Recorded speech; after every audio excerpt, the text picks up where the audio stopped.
Hi guys. Imagine waking up tomorrow morning not in your comfortable bed, but on the hard ground of the Mongolian steppe with nothing but animal skins for warmth and the endless horizon stretching in every direction. You're no longer scrolling through your phone or grabbing coffee from your favorite cafe.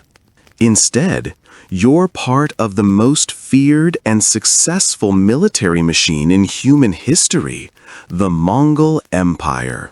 Today, we're going to explore why your modern lifestyle would crumble within hours in this harsh, unforgiving world that conquered more territory than any empire before or since. From the brutal daily survival challenges to the complex social hierarchies that could mean life or death, we'll uncover the realities of life under Genghis Khan and his successors that would make even the toughest among us question our survival instincts. Okay, friends, before you settle in, if you enjoy this kind of deep dive content, then click the like button and don't forget to subscribe. And yes, leave a comment letting me know where you're watching from and what time it is there. Now, dim the lights and turn on the fan, and let's dive into tonight's journey together. Now, dim the lights and turn on the fan, and let's dive into tonight's journey together. The first thing that would hit you like a sledgehammer in the Mongol Empire wouldn't be a warrior's sword, but the simple act of trying to eat breakfast. Forget your morning cereal, toast, or that elaborate coffee routine you've perfected over the years.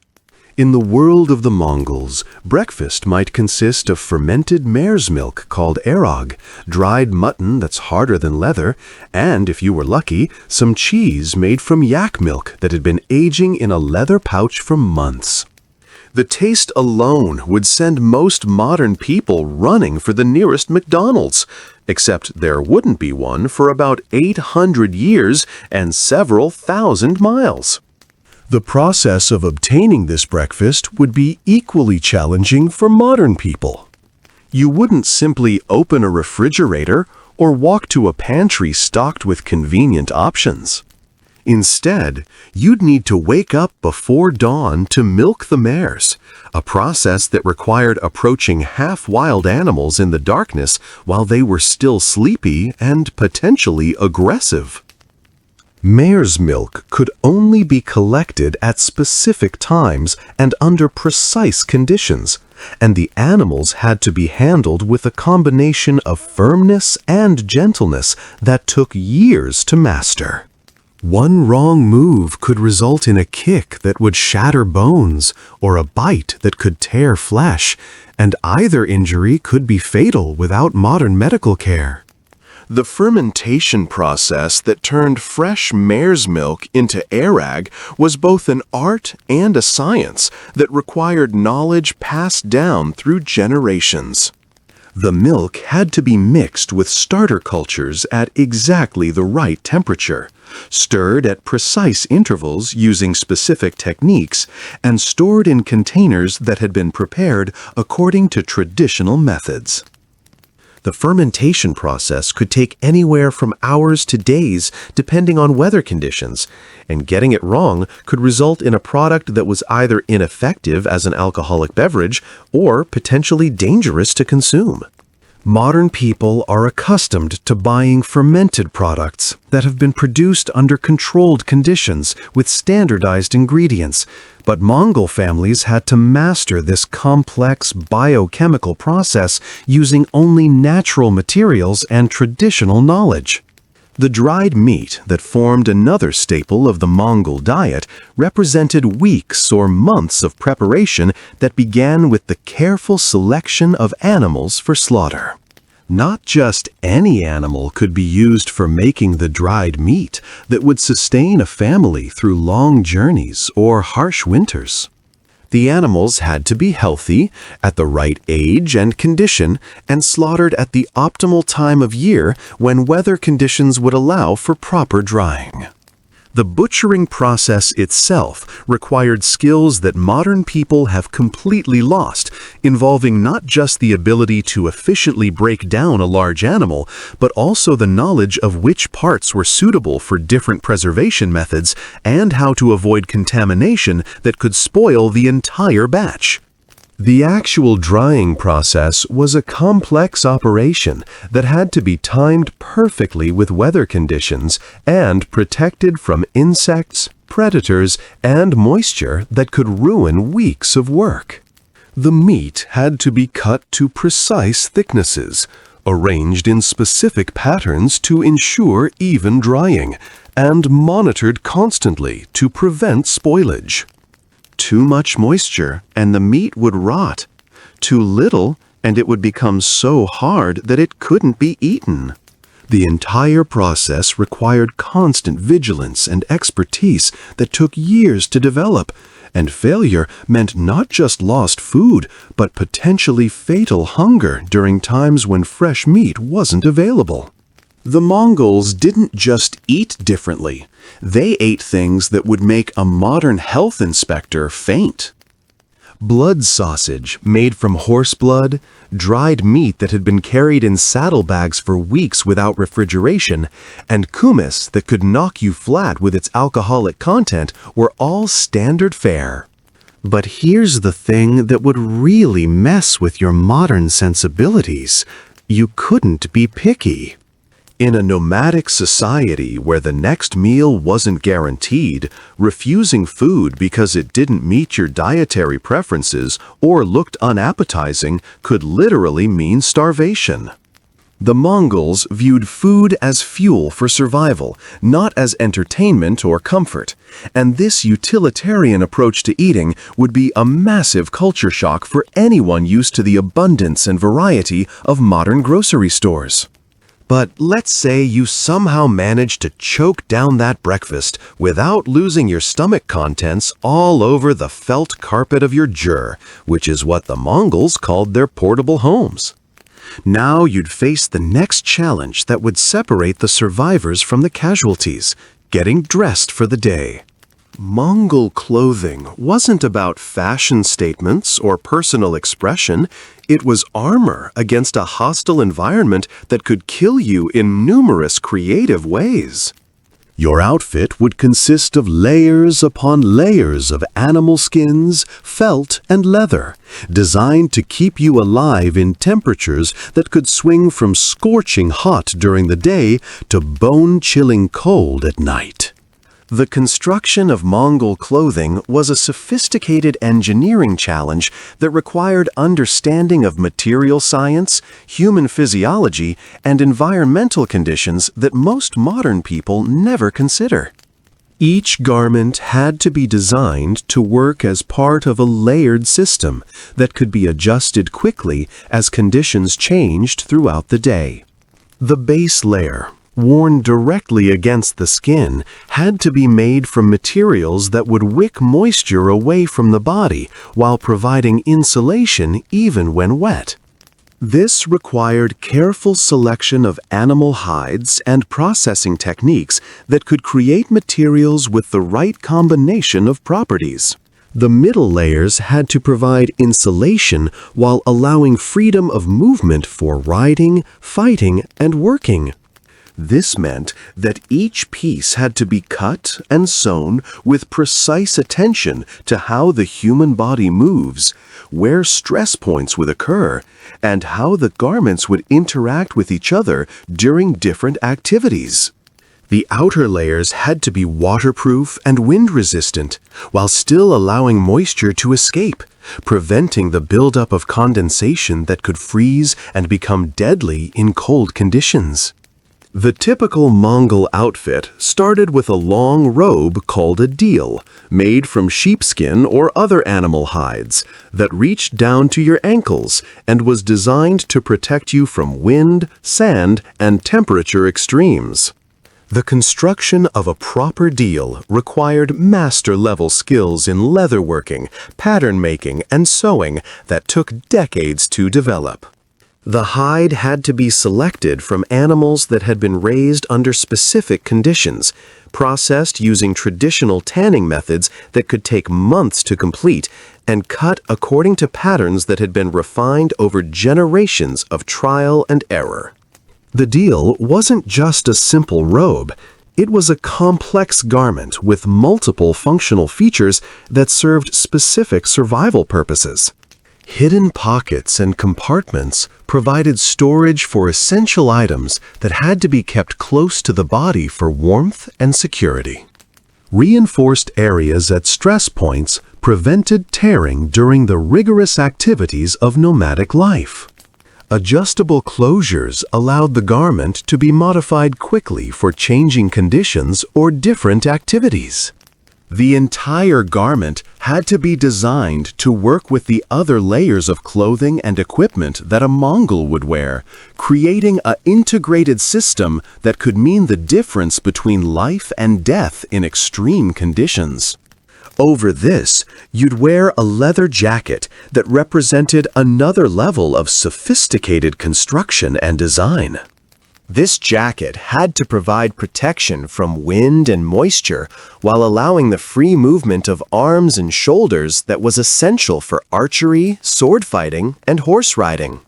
The leather had to be treated with specific materials that would keep it flexible in cold conditions while preventing it from becoming too stiff or brittle. The jacket also had to incorporate armor elements that could stop arrows or sword cuts while not restricting movement or adding excessive weight. The construction of this leather jacket required knowledge of human anatomy, understanding of how different materials behaved under various conditions, and master-level skills in leatherworking and armor making. The patterns had to be designed to distribute stress evenly across the garment, preventing failure at critical points. The stitching had to use specific techniques and materials that would remain strong under extreme conditions while allowing for necessary flexibility. The entire jacket had to be designed as part of the overall clothing system, working with the other layers to provide maximum protection and functionality. Speaking of horses, this brings us to perhaps the most fundamental skill that would determine whether you lived or died in the Mongol Empire: horseback riding. But we're not talking about the leisurely trail rides you might have experienced at summer camp or on vacation.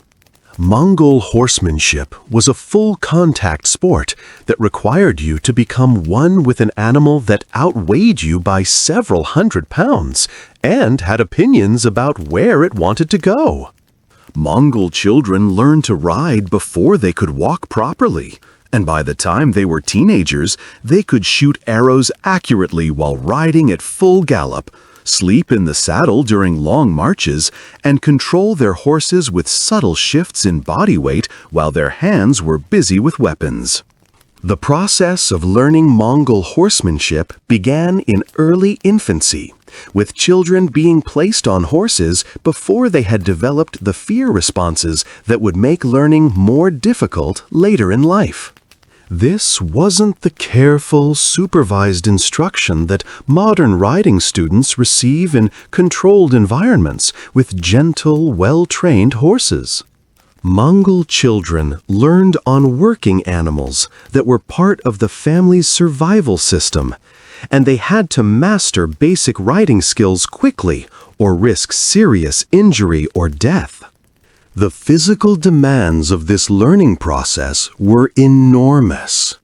Children had to develop the leg strength and core stability to maintain their seat on a horse that might suddenly bolt, rear, or change direction without warning. They had to learn to absorb the impact of the horse's movement through their bodies without losing balance or control. They had to develop the hand-eye coordination to control the reins while simultaneously managing other equipment and weapons. All of this had to be mastered while their bodies were still growing and developing, creating physical adaptations that would be impossible to achieve if the training began in adulthood. The horses themselves weren't the gentle, well-fed animals you'd find in a modern stable. Mongol horses were tough, stocky creatures that had evolved to survive on the harsh steppes with minimal care. They were smaller than modern riding horses, but incredibly hardy, capable of traveling up to 100 miles in a single day while carrying a fully armed warrior. These horses could find food by digging through snow to reach grass, could survive on vegetation that would make other horses sick, and had temperaments that matched the harsh environment they lived in. For a modern person used to cars, trains, and planes, trying to master these animals while also learning to fight, hunt, and navigate would be like learning to fly a fighter jet while simultaneously performing surgery. The relationship between a Mongol warrior and his horses was far more complex than the simple rider-mount relationship that most modern people understand. Each warrior typically had multiple horses, with different animals selected for different purposes: war horses trained for combat, travel horses for long-distance riding, pack horses for carrying equipment, and breeding animals for maintaining the herd. Managing this string of horses required knowledge of animal psychology, veterinary medicine, breeding practices, and resource management that would challenge modern ranchers who specialize in horse care. The daily care required for these horses was extensive and demanding. Each animal had to be checked for injuries, illnesses, or signs of fatigue that could affect their performance or survival. Their feet had to be inspected and maintained to prevent lameness that could strand a rider far from help. Their equipment, saddles, bridles, and pack gear had to be adjusted, repaired, and maintained constantly to prevent failures that could be fatal. The horses had to be fed, watered, and exercised according to schedules that balanced their needs with the demands of travel and military operations. The training required to prepare horses for Mongol military service was as demanding as the training required for the warriors who rode them. War horses had to be conditioned to remain calm during battles that involved screaming warriors, clashing weapons, and the smell of blood and death. They had to be trained to respond instantly to subtle cues from their riders while ignoring distractions and threats around them. They had to learn to fight as partners with their riders, using their teeth and hooves as weapons while maneuvering to give their riders tactical advantages. The breeding programs that maintained the quality of Mongol horse herds required knowledge of genetics, animal husbandry, and selective breeding that represented generations of accumulated wisdom. Mongol horse breeders had to understand which bloodlines produced animals with the specific traits needed for different purposes, how to manage breeding schedules to ensure availability of young horses when needed, and how to maintain genetic diversity in herds that might be isolated from other breeding populations for extended periods. But even if you somehow managed to stay on your horse and keep your breakfast down, you'd still face the challenge that broke more potential Mongol warriors than enemy arrows: the sheer physical demands of nomadic life. Modern humans, even those who consider themselves physically fit, live in a world of ergonomic chairs, climate-controlled environments, and machines that do most of our heavy lifting. The average Mongol warrior, by contrast, spent 12 to 14 hours a day in the saddle, could walk 20 miles carrying a full pack without breaking stride, and had the kind of functional strength that came from a lifetime of wrestling with large animals, setting up camp in harsh weather, and fighting for survival on a daily basis. The conditioning process that created this level of physical capability began in early childhood and continued throughout a person's entire life. Mongol children weren't gradually introduced to physical challenges, they were immersed in them from the moment they could walk. A typical day for a Mongol child might include walking several miles while herding animals, lifting and carrying equipment that weighed significant percentages of their body weight, and performing physical tasks that would exhaust modern adults. This constant physical demand created adaptations in bone density, muscle development, cardiovascular capacity, and joint flexibility that simply cannot be achieved through gym workouts or organized sports. The biomechanical adaptations that resulted from this lifestyle were remarkable by modern standards. Mongol adults had bone density that was significantly higher than modern averages, preventing the fractures that would sideline contemporary athletes. Their joint flexibility and stability allowed them to maintain difficult positions for hours at a time, essential for long days in the saddle or extended periods of archery. Their cardiovascular systems were adapted to function efficiently at high altitudes and in low oxygen environments that would leave modern people gasping for breath. The daily routine of a Mongol warrior would exhaust most modern athletes within hours. They'd wake before dawn, check on their horses, milk the mares, break down their camp, and be riding before the sun cleared the horizon. They'd spend the entire day in the saddle, scouting for enemies, hunting for food, or moving to new grazing grounds, all while maintaining constant vigilance for threats that could come from any direction. When they finally stopped for the night, they'd set up camp, tend to their animals, prepare food, maintain their weapons and equipment, and stand guard duty, all before getting a few hours of sleep on the hard ground and doing it all over again the next day. The sleep patterns required for this lifestyle were fundamentally different from what modern people experience. Mongol warriors had to be able to function effectively on interrupted sleep, catching rest whenever possible during travel or quiet periods. They had to sleep in conditions that would keep most modern people awake, on hard ground, in extreme temperatures, with constant awareness of potential dangers. They also had to be able to wake instantly and be ready for action, whether the threat was an enemy attack, a dangerous animal, or a weather emergency that required immediate response. The pain tolerance developed by Mongol warriors was legendary, but it wasn't just a matter of mental toughness.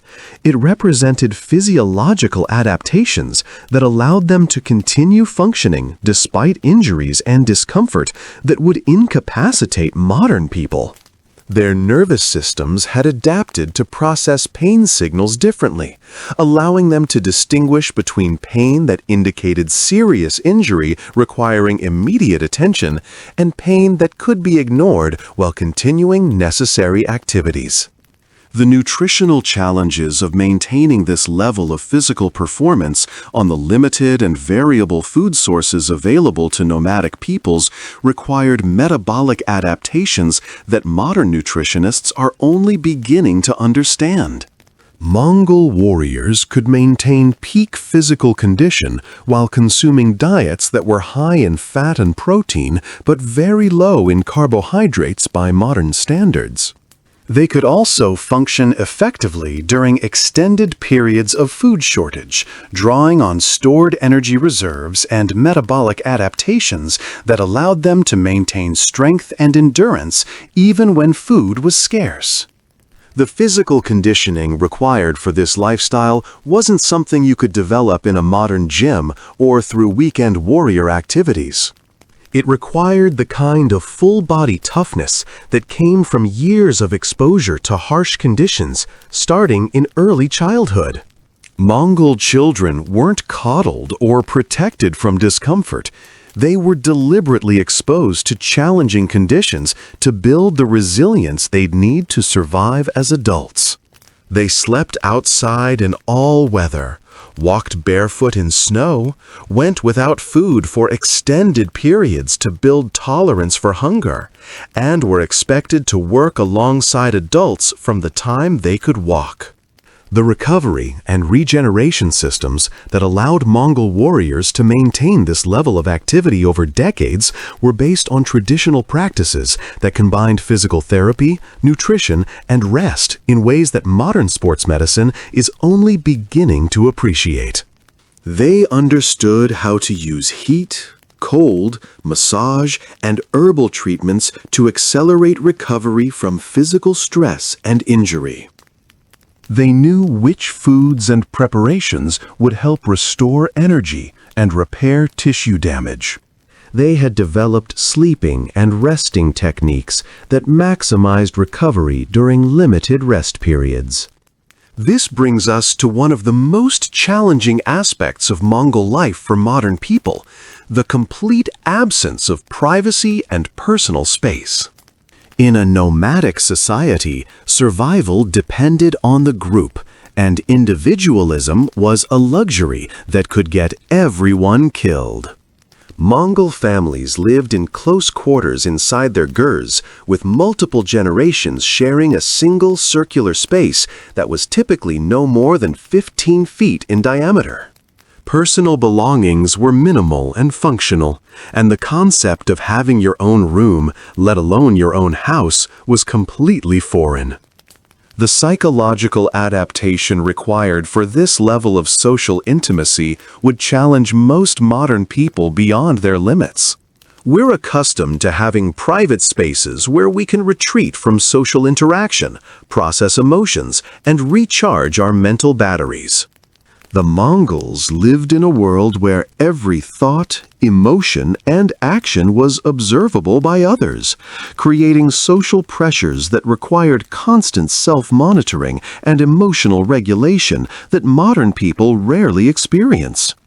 The internal layout of a Mongol jur was carefully organized according to strict social and spiritual rules that governed who could sit where, how belongings should be arranged, and which areas were appropriate for different activities.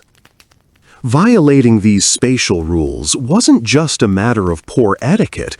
It could be interpreted as a sign of disrespect, ignorance, or even spiritual contamination that could bring bad luck to the entire family.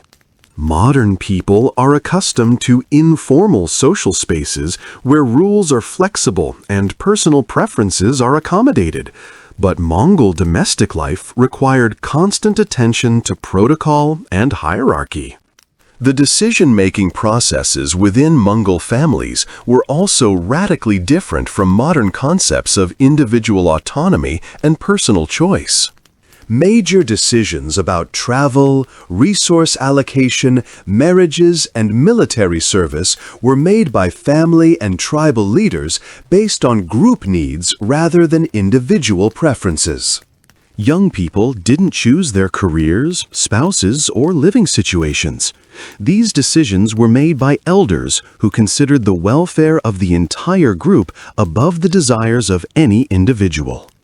The conflict resolution systems within these close-knit groups were designed to maintain social cohesion while dealing with the inevitable disputes and personality conflicts that arise when people live in close proximity under stressful conditions.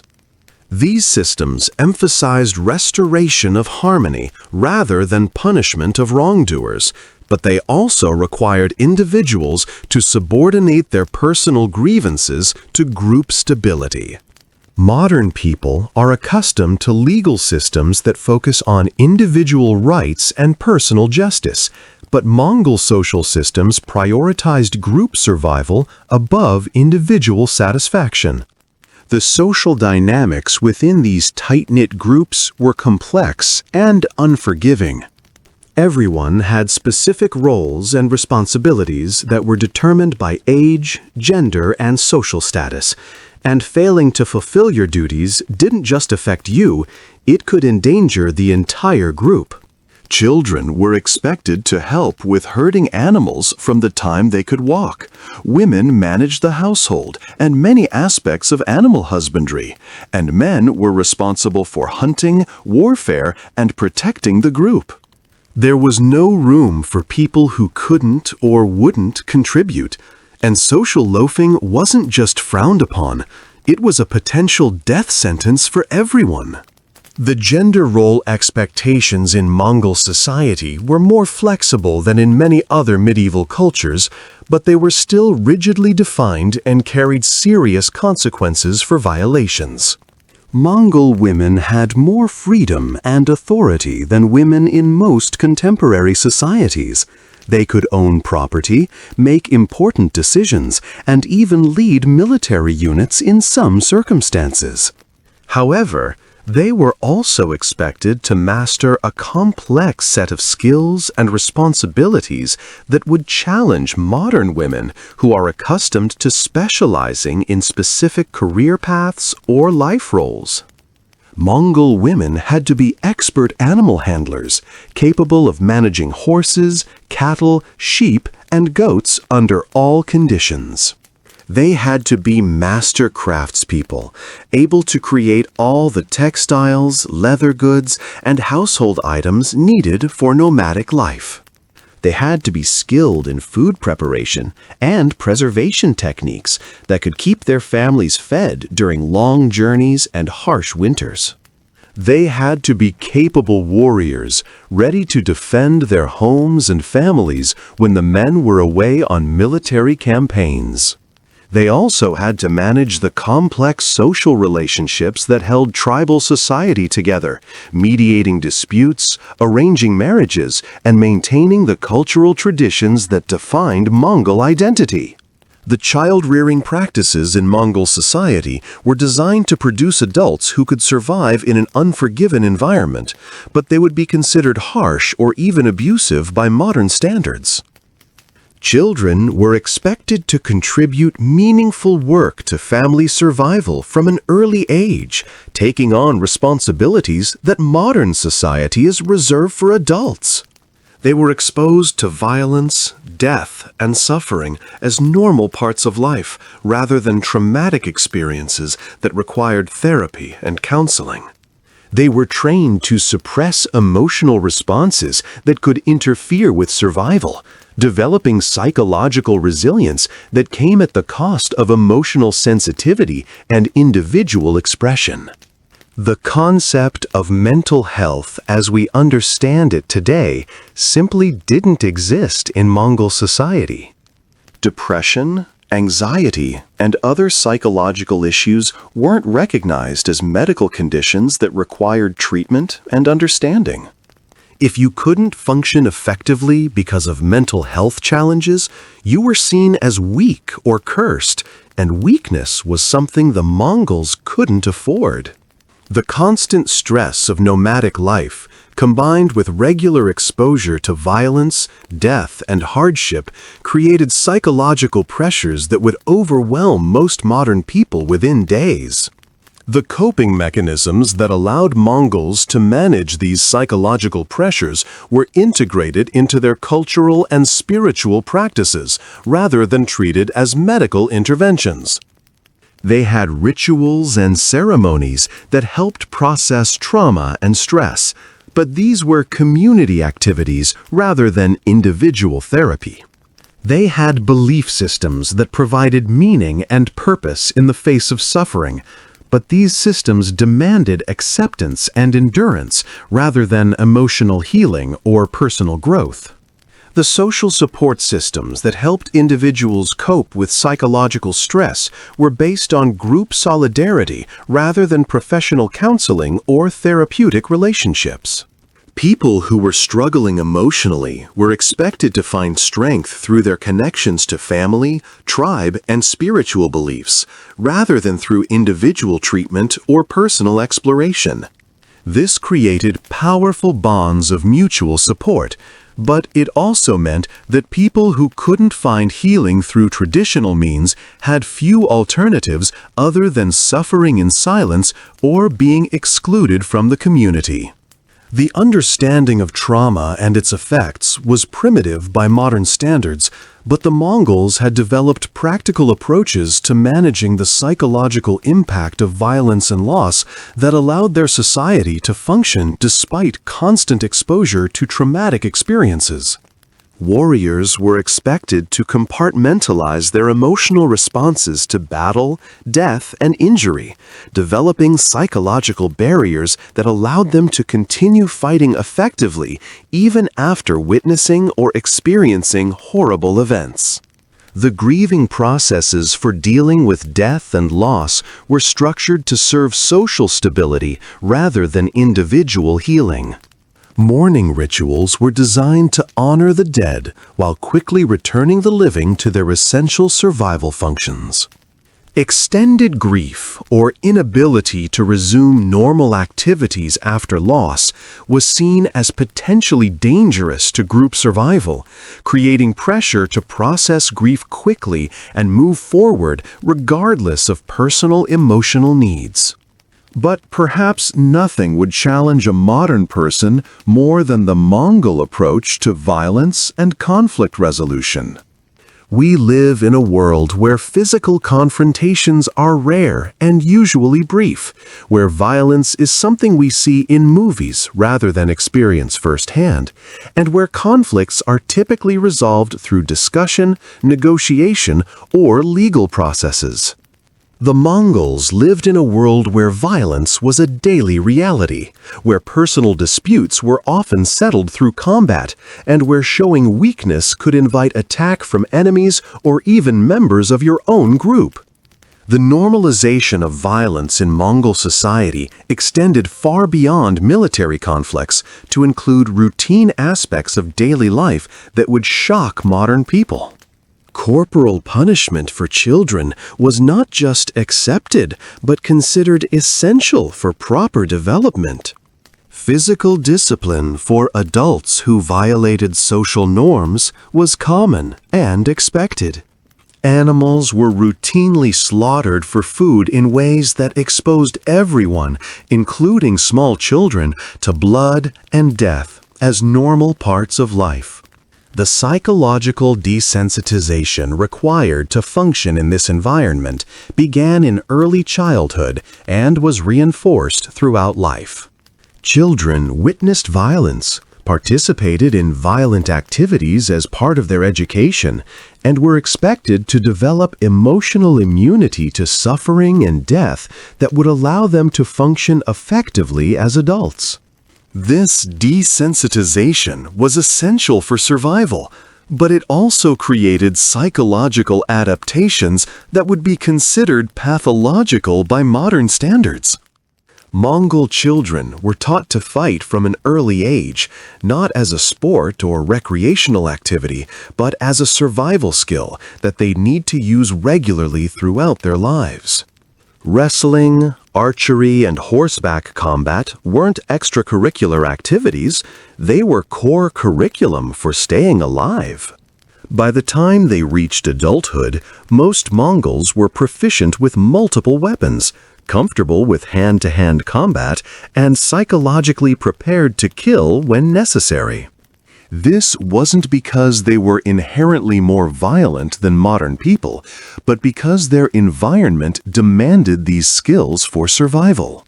The weapons training that began in early childhood was comprehensive and demanding, requiring mastery of multiple fighting systems that could be used in different situations.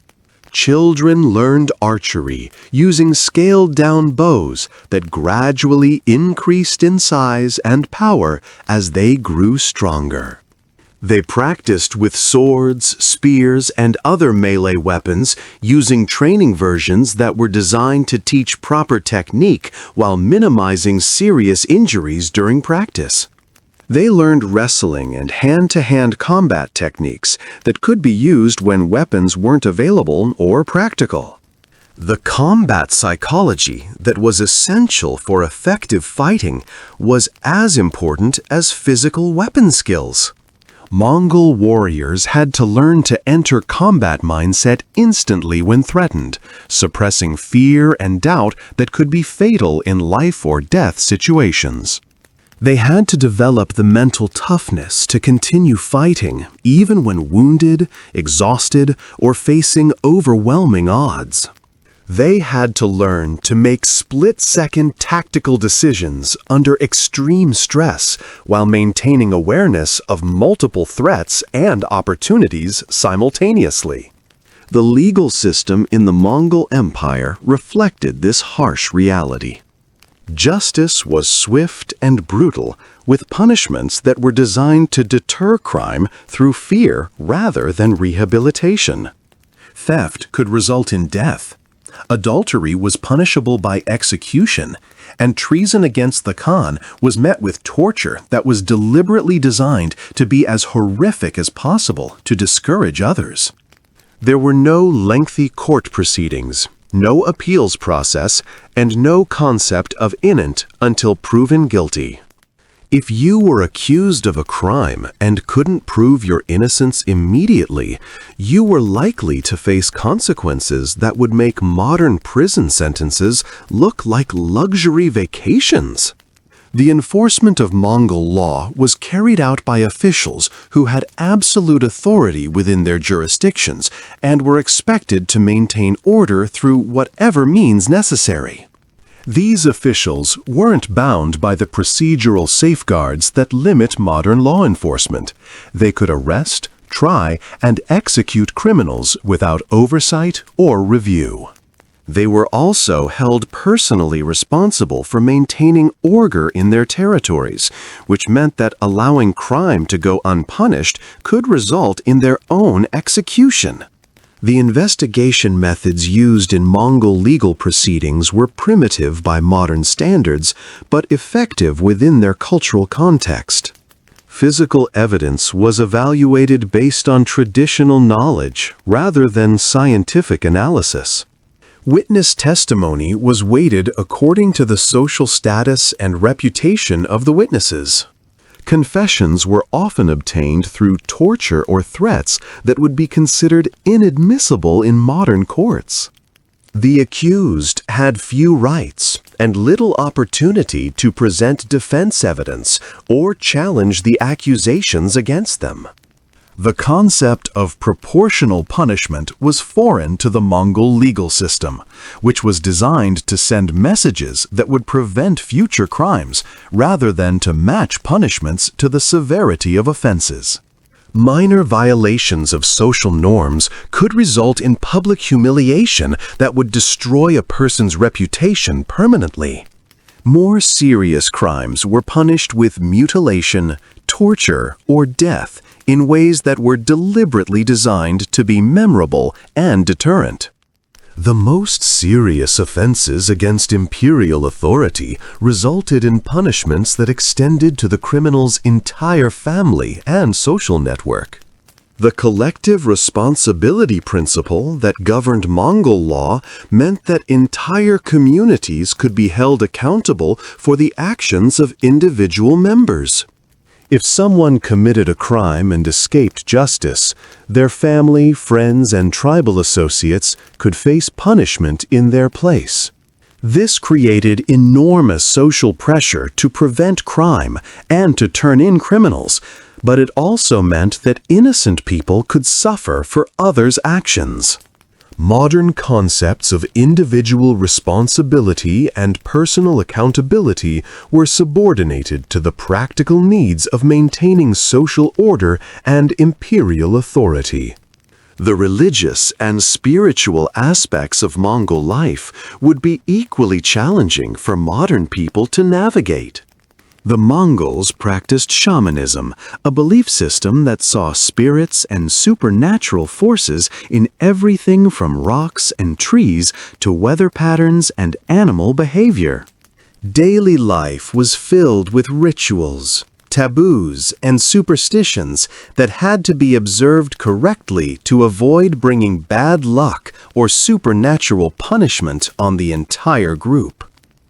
Failing to perform the proper ceremonies before a hunt, entering a jur from the wrong direction, or stepping over someone's belongings could result in social ostracism or worse.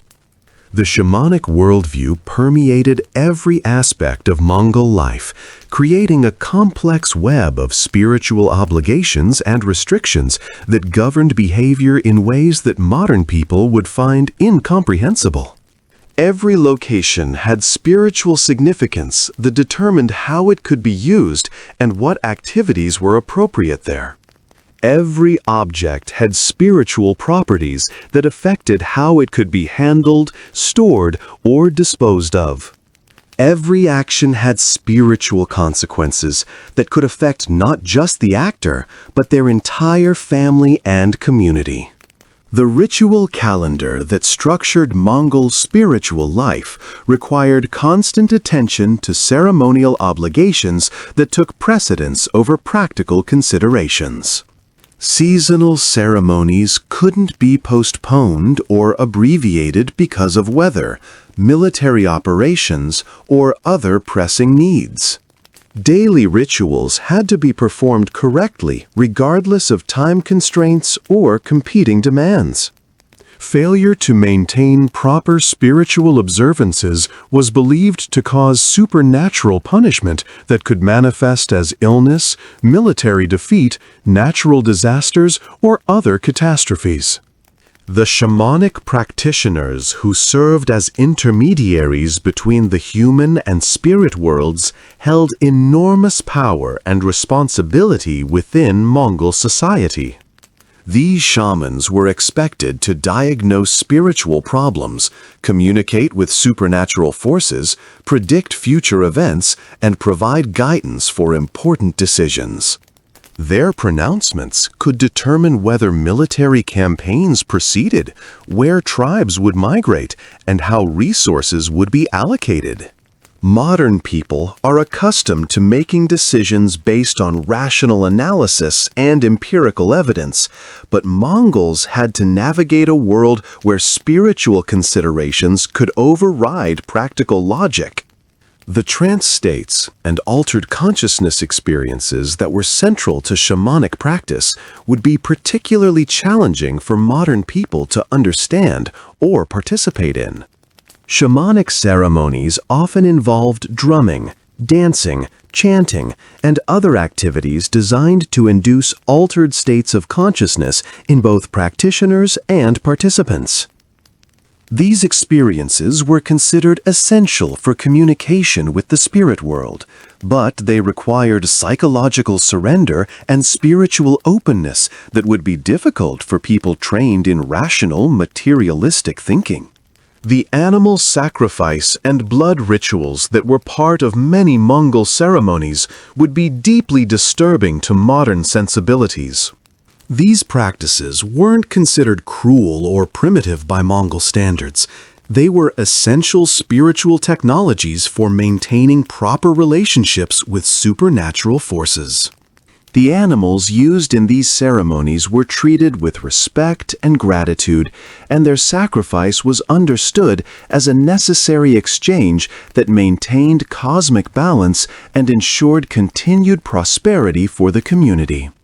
The dream interpretation and vision quest practices that provided spiritual guidance for important life decisions required psychological skills and spiritual sensitivity that most modern people have never developed. Mongols were taught from childhood to remember and analyze their dreams, looking for messages and warnings from the spirit world. They also undertook deliberate vision quests that involved fasting, isolation, and other practices designed to induce spiritual revelations that would provide guidance for personal and community decisions. The shamanic worldview meant that mental illness, physical disability, and bad luck were often attributed to spiritual causes rather than natural ones. If you became sick or injured, it might be seen as evidence that you had angered the spirits or violated some taboo, making you not just physically compromised, but spiritually dangerous to be around. This created additional pressure to maintain not just physical health, but also strict adherence to countless rules and customs that governed every aspect of daily life. The seasonal spiritual observances that marked transitions in the natural cycle required community participation in ceremonies that could last for days or weeks. These weren't optional religious services that people could attend if convenient. They were essential spiritual work that ensured the continued harmony between human communities and the natural world. Failing to participate properly could bring supernatural punishment on the entire group, creating social pressure to maintain spiritual obligations even when they conflicted with practical needs. The ancestor worship practices that honored deceased family members required ongoing ritual obligations that connected the living to the dead in ways that modern people would find burdensome. Dead relatives weren't simply remembered, they were understood to remain active participants in family and tribal affairs, requiring regular offerings, ceremonies, and consultation. These spiritual relationships with ancestors influenced major decisions and created obligations that extended across generations. Weather was perhaps the most relentless enemy that every person in the Mongol Empire had to face, and it was an enemy that never negotiated, never showed mercy, and never took a day off. The Mongolian steppes experience some of the most extreme weather conditions on Earth, with temperature swings that can exceed 100 degrees Fahrenheit between summer and winter. Summer temperatures could reach over 100 degrees during the day, while winter temperatures could drop to 40 degrees below zero or colder. These weren't brief cold snaps or heat waves that you could wait out in climate-controlled buildings. These were seasonal conditions that lasted for months at a time. The physiological adaptations required to survive these temperature extremes were remarkable by modern standards. Mongols developed increased cold tolerance through lifelong exposure that began in infancy. Their bodies produced more heat through increased muscle mass and metabolic adaptations. Their circulation systems were more efficient at maintaining core body temperature while preserving function in extremities. Their skin and hair provided better insulation than people from more temperate climates. These adaptations took generations to develop and couldn't be acquired quickly by people who hadn't been exposed to these conditions from birth. The clothing systems that protected against these temperature extremes were marvels of traditional engineering that required sophisticated understanding of insulation, layering, and moisture management. Mongol winter clothing consisted of multiple layers that could be adjusted quickly as conditions changed. The innermost layer had to wick moisture away from the skin while providing insulation even when damp. The middle layers provided bulk insulation while allowing freedom of movement. The outer layer had to be windproof and water-resistant while still allowing moisture vapor to escape. But the temperature extremes were just the beginning of the weather-related challenges. The steppes are notorious for their winds, which can reach hurricane-force speeds and carry sand, dust, or snow for hundreds of miles. These winds could knock a rider off their horse, collapse poorly secured gers, and make it impossible to light fires for warmth or cooking. During winter storms, the combination of wind, snow, and cold created whiteout conditions that could last for days, making it impossible to travel and potentially deadly to be caught in the open. The wind patterns on the steppes were complex and variable, influenced by seasonal changes, geographic features, and weather systems that could develop rapidly and without warning. Mongol meteorologists, and every nomad had to be a weather expert to survive, learned to read subtle signs in cloud formations, wind directions, and atmospheric pressure that could predict dangerous weather hours or days in advance. They understood how different types of terrain affected wind patterns and how seasonal changes influenced storm development. The dust storms that swept across the steppes during dry seasons could be as dangerous as winter blizzards, creating visibility conditions that made travel impossible and carrying abrasive particles that could damage eyes, lungs, and equipment. These storms could last for days and cover vast areas, making it impossible to escape by simply changing location. Mongols had to know how to prepare for dust storms by securing equipment, protecting animals, and finding shelter that could provide protection from the abrasive winds. The hailstorms that occurred during seasonal transitions could be particularly devastating, with ice stones large enough to kill livestock and injure people caught in the open. These storms developed quickly and without much warning, requiring constant vigilance during vulnerable seasons and the ability to take protective action within minutes of the first signs of hail formation. Mongols had to understand atmospheric conditions that preceded hailstorms and know how to find or create shelter that could protect their families and animals from potentially fatal ice bombardment. The lightning and electrical storms that occurred during certain weather patterns created fire hazards that could destroy vast areas of grassland that were essential for animal grazing. Mongols had to understand fire behavior and have strategies for protecting their animals and equipment from both the direct effects of lightning strikes and the secondary effects of grassland fires that could spread for hundreds of miles. They also had to know how to use controlled burning to create fire breaks and manage grassland ecology to prevent catastrophic fires. The Mongols had developed survival strategies for these conditions over thousands of years, but these strategies required knowledge, skills, and physical conditioning that modern people simply don't possess.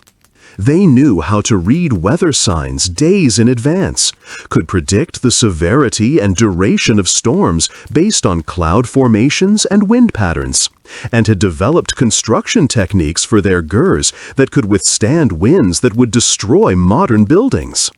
They also had backup plans for backup plans, with emergency supplies cached at strategic locations and alternative routes mapped out for every journey. The weather prediction skills that were essential for nomadic survival involved understanding atmospheric phenomena at a level that would challenge modern meteorologists. Mongols could predict weather changes by observing subtle changes in wind direction, cloud formations, animal behavior, and atmospheric pressure that were invisible to untrained observers.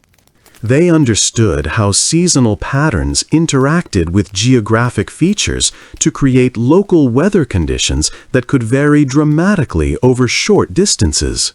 The construction techniques used for Mongol gurs were specifically designed to withstand the extreme weather conditions of the steppes while remaining portable enough for frequent relocation. The wooden framework that supported the felt covering had to be flexible enough to bend with strong winds without breaking, yet strong enough to support the weight of heavy snow loads. The felt covering had to be waterproof yet breathable, providing insulation while allowing moisture vapor to escape to prevent condensation that could freeze and damage the structure. The anchoring systems that secured gurs against high winds were sophisticated engineering solutions that used tensioned ropes, stakes, and weights to create stable structures that could resist hurricane-force winds. These systems had to be designed to work in different types of soil and terrain, from rocky ground where stakes couldn't be driven to sandy soil that wouldn't hold anchors securely. The Mongols also had to know how to modify their anchoring systems quickly as weather conditions changed, adjusting tension and anchor points to maintain stability. The emergency shelter techniques that could save lives when caught in sudden storms required skills and knowledge that most modern people would never think to develop. Mongols knew how to create windbreaks using available materials, how to dig snow caves that could provide life-saving insulation, and how to construct temporary shelters from horse hides and equipment that could protect against deadly weather conditions. These emergency techniques had to work quickly and with minimal materials, as weather emergencies often occurred when people were traveling light and far from their main camps. The animal management strategies that protected livestock during extreme weather were critical for survival, as the loss of animals could mean starvation for entire families. Mongols had to know how to provide shelter for different types of animals using natural windbreaks and temporary structures. They had to understand which animals were most vulnerable to different weather conditions and how to prioritize protection when resources were limited. They also had to know how to provide emergency food and water for animals when normal grazing and water sources were unavailable due to weather conditions. For a modern person, even a brief exposure to these conditions would be life-threatening. We are accustomed to weather forecasts that give us days of advance notice, heated and air-conditioned buildings that provide immediate relief from temperature extremes, and emergency services that can rescue us if we get into trouble. In the Mongol Empire, a wrong decision about when to travel, where to set up camp, or how to prepare for incoming weather could result in death for you and everyone depending on you. The seasonal migration patterns that were central to Mongol life would test every aspect of your physical and mental endurance. These weren't leisurely road trips with planned stops and comfortable accommodations. Mongol tribes moved their entire communities, people, animals, and possessions across hundreds or thousands of miles of difficult terrain, following seasonal patterns that had been established over generations. The timing of these migrations was critical. Leave too early and you might encounter severe weather or arrive at grazing grounds before they were ready. Leave too late and you might face starvation or find the best areas already occupied by rival groups. The planning process for these migrations required understanding of geography, climate patterns, animal behavior, and resource availability that took decades to master. Mongol leaders had to consider the grazing needs of different animal species, the seasonal availability of water sources, the political situation in different territories, and the timing of weather patterns when deciding when and where to move their people. These decisions affected the survival of entire communities and required balancing multiple competing factors that could change rapidly due to circumstances beyond their control. The route selection for migration journeys involved detailed knowledge of terrain, water sources, grazing areas, and potential hazards that extended across thousands of miles of territory. Mongol navigators had to know not just the location of resources and obstacles, but also their seasonal variations, accessibility under different weather conditions, and the likelihood that they would be available when needed.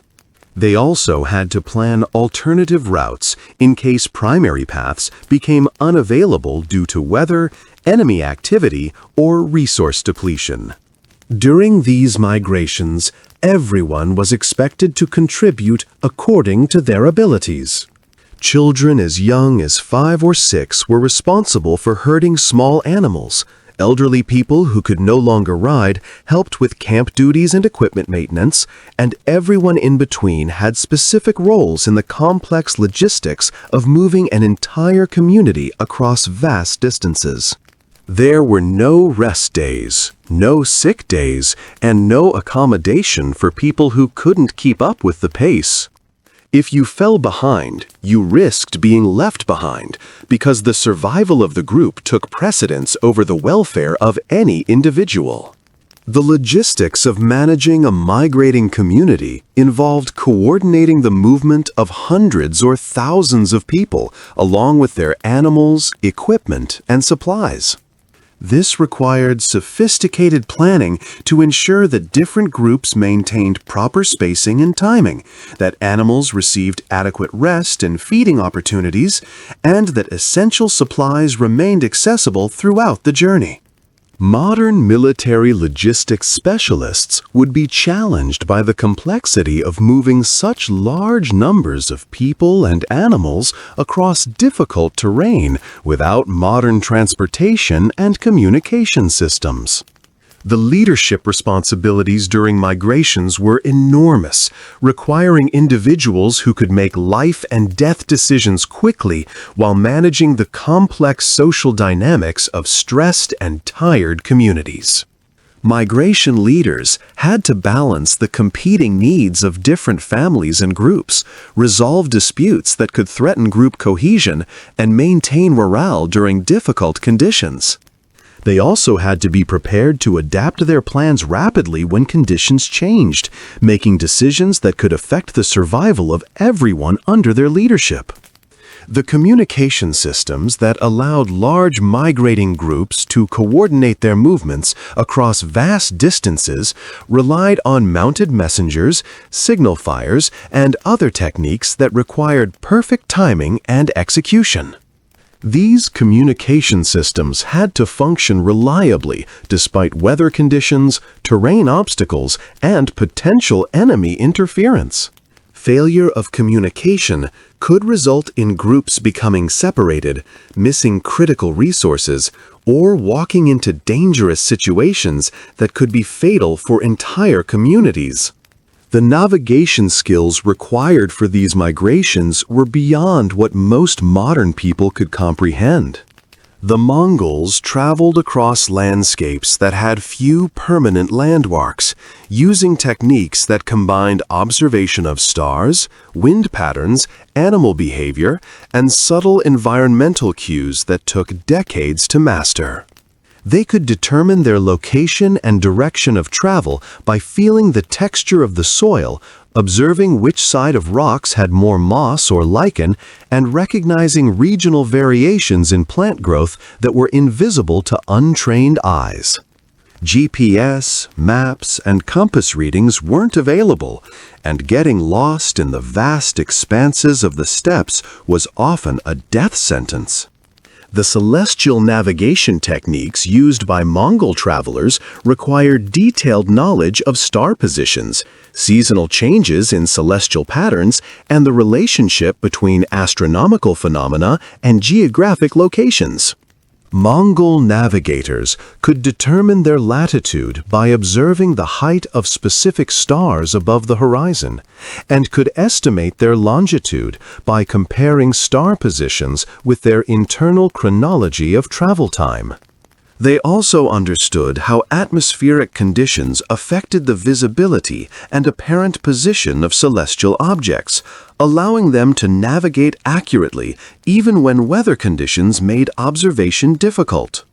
The terrestrial navigation skills that supplemented celestial observations involved reading landscape features, vegetation patterns, and geological formations that provided directional and location information. Mongols could determine direction by observing how wind and weather had shaped rock formations, vegetation growth, and soil deposits. They could estimate distances by understanding how terrain features appeared from different ranges, and could identify specific locations by recognizing unique combinations of landscape characteristics. The weather pattern recognition that was essential for safe navigation involved understanding how different atmospheric conditions affected visibility, travel conditions, and the reliability of navigation cues.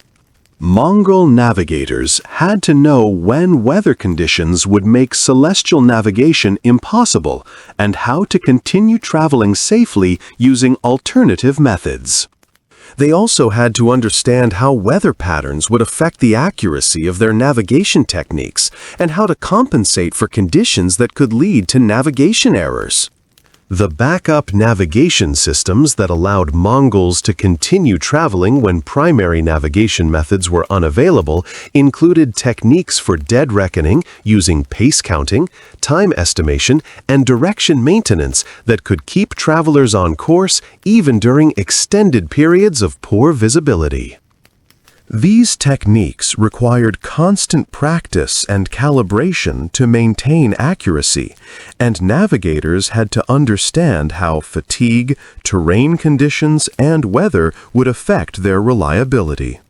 The logistics of managing hundreds or thousands of animals during these migrations would challenge experienced modern ranchers, let alone ordinary people.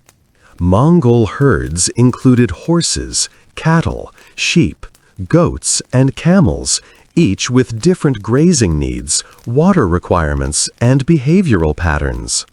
Keeping these animals together, healthy, and moving in the right direction required constant attention from skilled herders who could anticipate problems before they became disasters.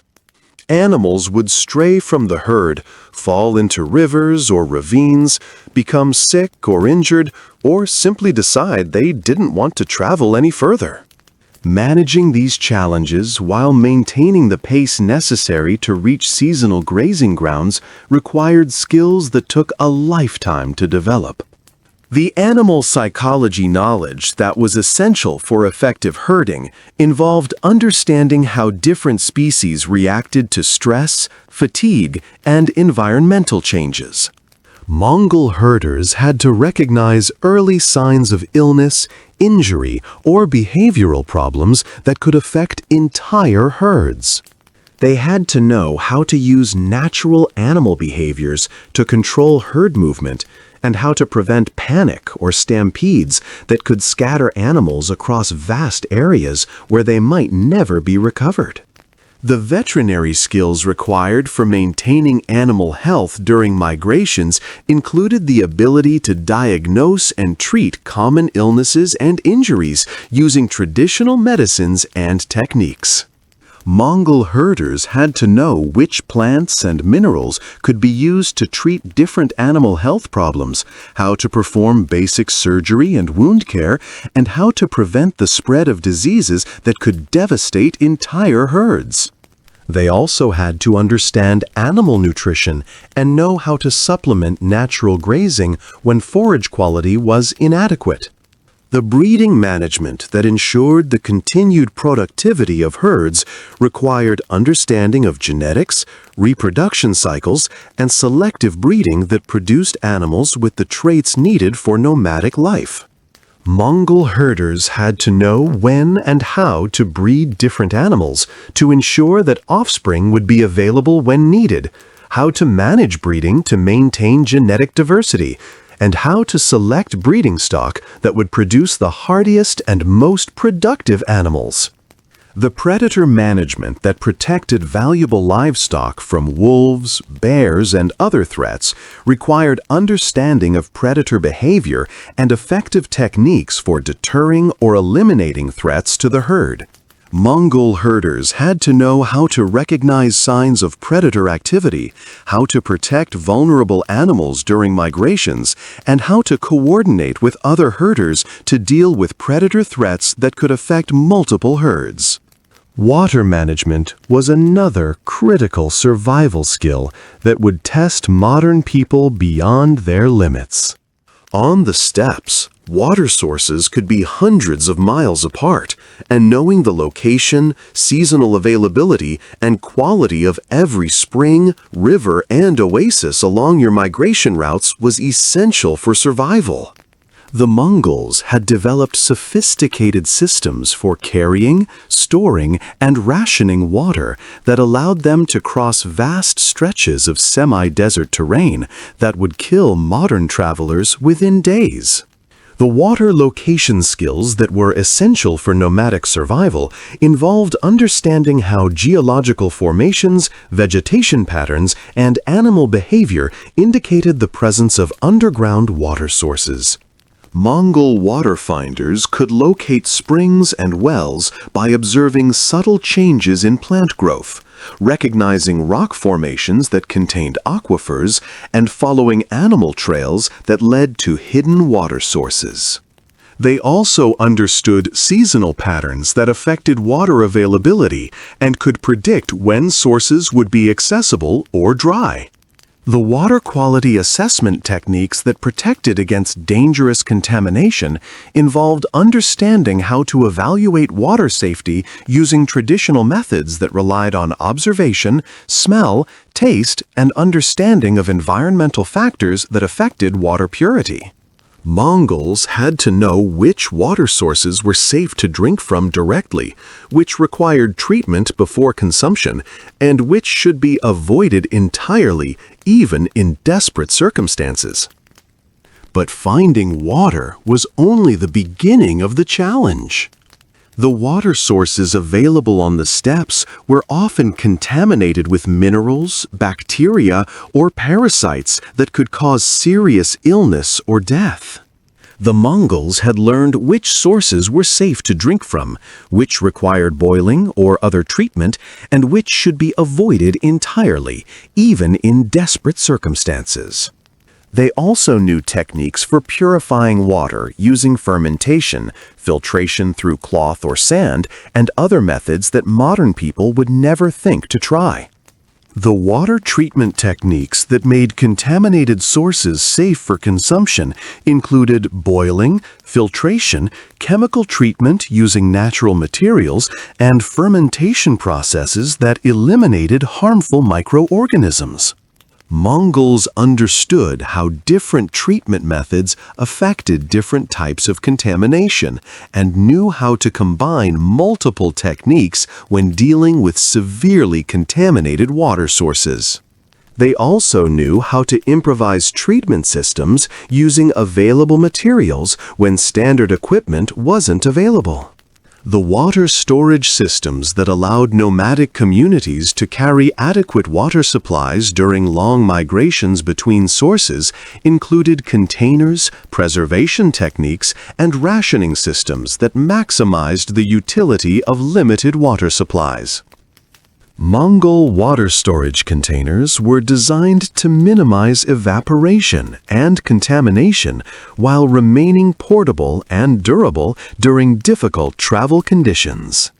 They also had techniques for recycling and conserving water that allowed them to extend their supplies when sources were scarce. The water conservation practices that minimized waste while maintaining essential hygiene and cooking needs required understanding of human physiology, food preparation, and sanitation that balanced health requirements with resource limitations. Mongols had to know how to prioritize water use for drinking, cooking, and cleaning in ways that maintained health while conserving precious supplies. They also had techniques for recycling water for multiple uses and knew how to maintain hygiene standards with minimal water consumption. The dietary restrictions and food storage challenges of nomadic life would be particularly difficult for people accustomed to modern food systems. The Mongol diet was heavily dependent on dairy products and meat from their herds, supplemented with whatever wild plants, game animals, and trade goods they could obtain. This meant that vegetarians or people with food allergies would face serious challenges, as dietary preferences were luxuries that nomadic life couldn't accommodate. Food storage without refrigeration required techniques that modern people have completely forgotten. The Mongols knew how to dry meat so it would remain edible for months, how to ferment dairy products to create foods that wouldn't spoil in hot weather, and how to preserve other foods using salt, smoke, and natural preservatives. They also knew which foods could be safely eaten after they had spoiled slightly, and which foods became dangerous after exposure to heat, cold, or moisture. These weren't skills you could learn from books or videos. They required hands-on experience and the ability to recognize subtle changes in color, smell, and texture that indicated whether food was safe to eat. The hunting skills that supplemented the Mongol diet were far beyond what most modern people could develop, even with extensive training. Mongol hunters could track animals across terrain that showed no obvious signs to untrained eyes, could predict animal behavior based on season, weather, and feeding patterns, and could make shots with bow and arrow that would challenge modern hunters using high-tech equipment. They hunted on horseback at full gallop, often using coordinated group tactics that required split-second timing and perfect communication between hunters. But hunting wasn't just about finding and killing animals. It was a complex process that included tracking, stalking, killing, field dressing, butchering, and preserving meat, all while avoiding dangerous predators and rival hunting parties. A successful hunt could feed a family for weeks, but a failed hunt could mean starvation, especially during harsh winter months when other food sources were scarce. The pressure to succeed at hunting was enormous, and the consequences of failure were often fatal. The medical knowledge and healthcare practices of the Mongol Empire would be both fascinating and terrifying for modern people.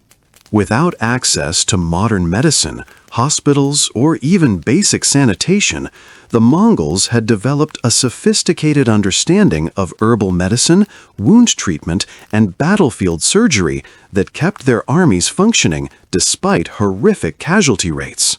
Mongol shamans and healers could set bones, stitch wounds, and treat diseases using techniques that were often surprisingly effective, but they also practiced medical procedures that would horrify modern patients. Surgical procedures were performed without anesthesia beyond alcohol or herbal preparations that might dull the pain slightly. Amputations, wound cleaning, and bone setting were all performed on conscious patients who were expected to endure the procedure without complaint. The Mongols viewed tolerance for pain as a character trait rather than a medical issue, and showing weakness during medical treatment could affect your social status and future opportunities within the group. The concept of infection control was primitive by modern standards, but the Mongols had developed some practices that were surprisingly effective. They understood that certain wounds were more likely to become infected than others, knew which herbs and treatments could prevent or treat infections, and had protocols for isolating people with contagious diseases.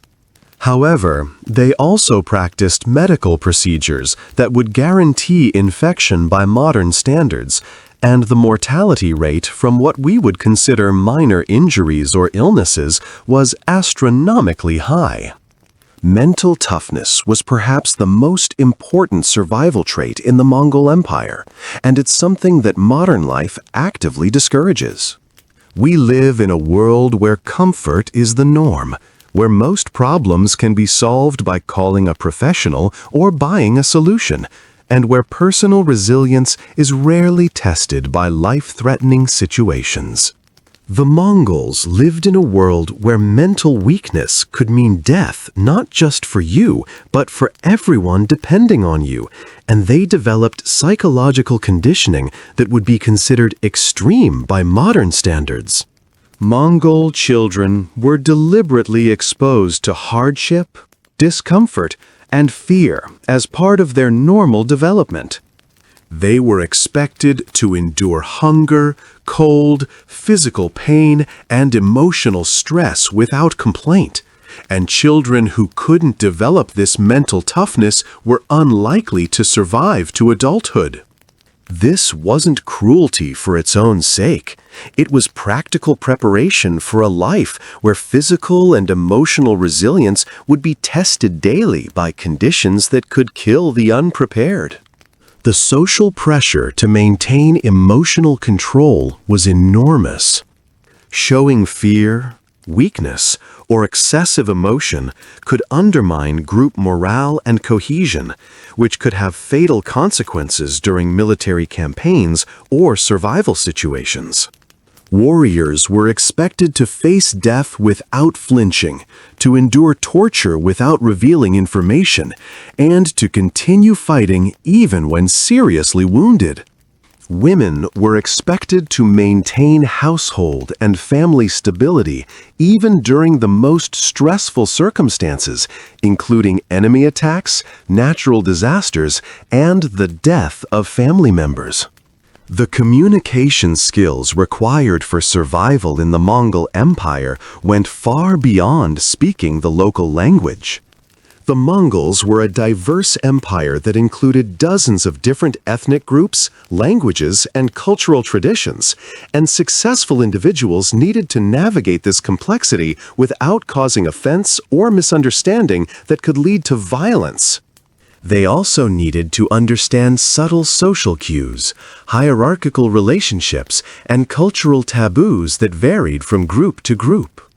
Military communication was particularly complex, involving systems of signals, codes, and protocols that allowed armies to coordinate complex maneuvers across vast distances without modern communication technology. Mongol commanders used flag signals, horn calls, smoke signals, and mounted messengers to control armies that could span dozens of miles, and individual warriors needed to understand and respond to these signals instantly and correctly. Misunderstanding a signal or failing to respond appropriately could result in military disaster and personal execution. The political skills required to survive in the Mongol Empire were equally challenging.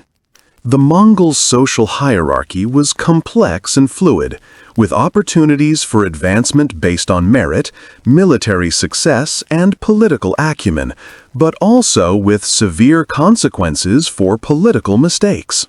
Understanding who to support, when to remain neutral, and how to advance your position without making enemies required sophisticated social intelligence that most modern people never develop. The concept of loyalty in Mongol society was absolute and unforgiving. Once you pledged allegiance to a leader, breaking that loyalty was not just a personal betrayal, it was a crime punishable by death, often involving torture and the execution of family members. This created enormous pressure to choose your allegiances carefully, because changing your mind later wasn't an option. Modern people are accustomed to changing jobs, political affiliations, and social groups without serious consequences. But in the Mongol Empire, these decisions could determine whether you lived or died. The economic systems of the Mongol Empire were based on principles that would challenge modern concepts of wealth, ownership, and economic security. Personal property was limited to essential items that could be carried during migrations, and the idea of accumulating possessions for their own sake was foreign to nomadic culture. Wealth was measured in animals, weapons, and social relationships rather than in money or material goods, and economic security came from the strength of your family and tribal connections rather than from savings accounts or insurance policies. Trade relationships were crucial for survival, but they operated on principles of reciprocity and personal trust rather than legal contracts and formal agreements. Mongol traders needed to establish and maintain relationships with partners across vast distances and cultural boundaries, often conducting business based on verbal agreements and personal reputation. Cheating or failing to honor agreements could result in being blacklisted from trade networks that were essential for obtaining goods that couldn't be produced locally. The Mongol taxation system was brutal in its efficiency, designed to extract maximum resources from conquered territories while maintaining just enough local capacity to prevent economic collapse. Tax collectors were given broad authority to collect payments in cash, goods, or labor, and failure to meet tax obligations could result in slavery, execution, or the destruction of entire communities. For people living under Mongol rule, tax season wasn't just an annual inconvenience, it was a potential death sentence that required careful planning and resource management throughout the entire year. Military service was not optional for able-bodied men in the Mongol Empire, and the training and conditioning required would break most modern people within weeks. Mongol military training began in early childhood and continued throughout a warrior's life, involving not just weapon skills and tactics, but also psychological conditioning that prepared soldiers for the brutal realities of medieval warfare. Modern people are accustomed to thinking of military service as a profession that some people choose. But in the Mongol Empire, every man was expected to be ready for military duty at a moment's notice. The physical demands of Mongol military training were extreme by any standard. Warriors were expected to march 20 miles a day in full equipment, fight hand-to-hand combat for hours without rest, and endure conditions that would hospitalize modern soldiers. They trained in all weather conditions, often without adequate food or water, and were expected to maintain peak physical condition throughout their entire adult lives. There were no retirement plans for aging warriors. You fought until you died or became too disabled to continue. The psychological aspects of Mongol military service were perhaps even more challenging than the physical demands. Warriors were expected to kill without hesitation, to watch their comrades die without losing focus, and to continue fighting even when facing overwhelming odds. They were also expected to participate in siege warfare that could last for months, during which time they might be required to commit acts that would traumatize modern soldiers beyond recovery. The siege tactics employed by Mongol armies were particularly brutal, designed to break enemy resistance through psychological terror as much as military pressure. Mongol forces would systematically destroy crops, poison water sources, and massacre civilian populations to demoralize defenders and discourage resistance. Warriors were expected to participate in these activities without question, and showing mercy or hesitation could be interpreted as disloyalty or cowardice, punishable by death. The logistics of Mongol military campaigns would challenge modern military professionals. Armies of 50,000 to 100,000 men, along with their horses and equipment, had to be fed, supplied, and maintained while moving across hostile territory for months at a time. This required sophisticated planning and coordination that involved multiple supply chains, backup plans for equipment failure, and contingency strategies for dealing with unexpected obstacles or enemy actions.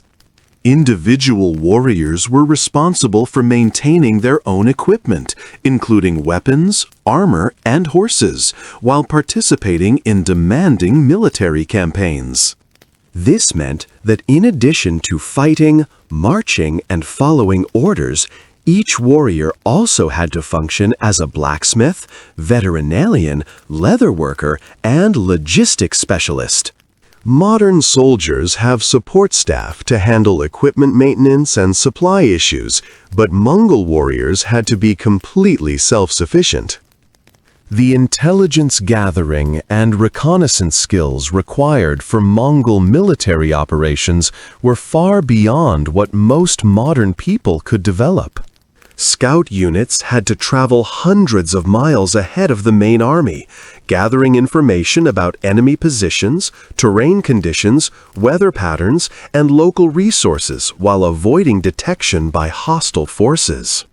This required not just physical endurance and navigation skills, but also the ability to observe, remember, and report complex information without the benefit of maps, cameras, or written notes. The diplomatic skills required for survival in the Mongol Empire were as important as military prowess, but they operated according to rules that would confuse modern people. Mongol diplomacy was based on demonstrations of strength rather than negotiation and compromise, and diplomatic missions often involved elaborate ceremonies, gift exchanges, and formal challenges that could easily escalate into violence if handled incorrectly. Ambassadors and diplomatic messengers faced enormous personal risks, as they were often sent to hostile territories with messages that could provoke war or peace, depending on how they were delivered. The ability to read social cues, understand cultural nuances, and communicate effectively across language barriers could mean the difference between successful negotiations and starting a conflict that could kill thousands of people. The Mongol legal system was based on the Yassa, a code of laws established by Genghis Khan that governed everything from military discipline to trade relationships to personal conduct. Understanding and following these laws was essential for survival, but the Yassa was not written down in a form that ordinary people could access, and ignorance of the law was not considered an excuse for violations. The punishments prescribed by the Yassa were designed to be memorable and deterrent rather than rehabilitative. Minor violations might result in public humiliation, fines, or temporary banishment, but serious crimes were punished with torture, mutilation, or death. The legal system was also designed to hold entire families or communities responsible for the actions of individual members, creating enormous social pressure to conform to accepted behavior patterns. Legal proceedings were swift and final, with little opportunity for appeal or reconsideration. Judges were expected to render decisions based on witness testimony, physical evidence, and their understanding of Mongol law and custom, and these decisions were immediately enforceable. Modern concepts of due process, legal representation, and defendants' rights simply didn't exist in the Mongol legal system. The educational system in the Mongol Empire was entirely practical and skill-based, focusing on the knowledge and abilities that individuals would need to survive and contribute to their communities. There were no schools in the modern sense, no standardized curricula, and no formal credentials or degrees.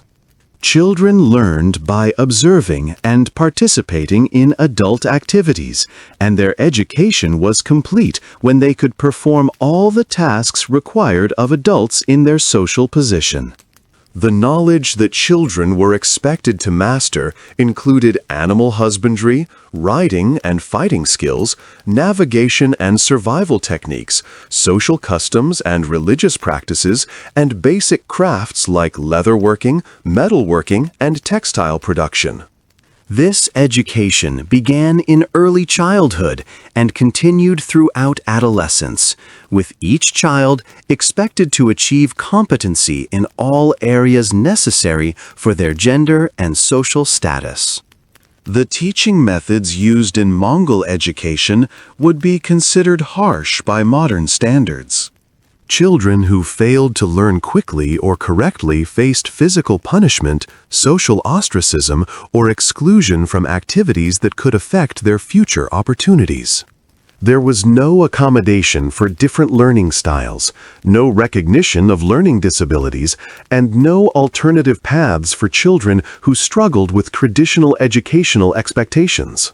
Advanced education was available only for individuals who showed exceptional ability in specific areas, such as military strategy, diplomatic skills, or religious knowledge. These individuals might be taken under the mentorship of experienced practitioners, But even this advanced training was entirely practical and focused on immediate application rather than theoretical understanding.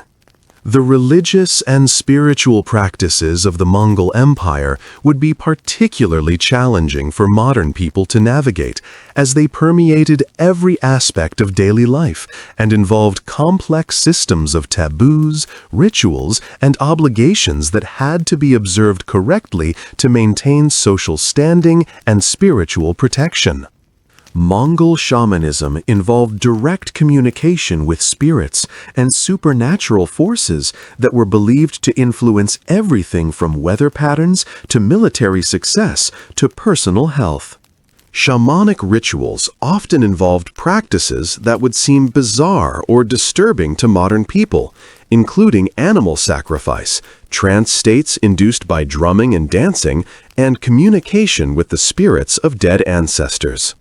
Participants were expected to believe in the reality of these spiritual forces and to behave accordingly, which meant following countless rules about proper conduct, speech, and behavior that could change depending on the season, location, or spiritual conditions.